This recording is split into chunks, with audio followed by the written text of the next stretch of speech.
Da amada Igreja do Senhor e os convidados que aqui estão, com a santa e gloriosa paz do Senhor. Amém. Estamos felizes, graças a Deus, né, por mais um ano que o Senhor nos concede de fazer esse trabalho, de estar na presença dEle, né. É tão somente para agradecer ao Senhor, né, oferecer o nosso culto de ação de graças ao Senhor. Quero ler com a igreja o Salmo de número 91, apenas 2 versículos.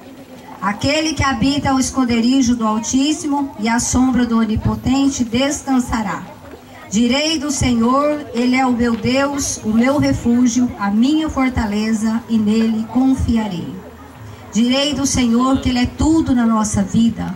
É a razão de estarmos aqui, de pé, na presença dEle.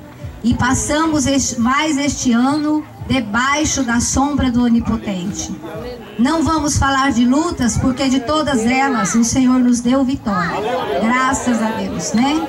Pois somente bênçãos e graça na presença do Senhor.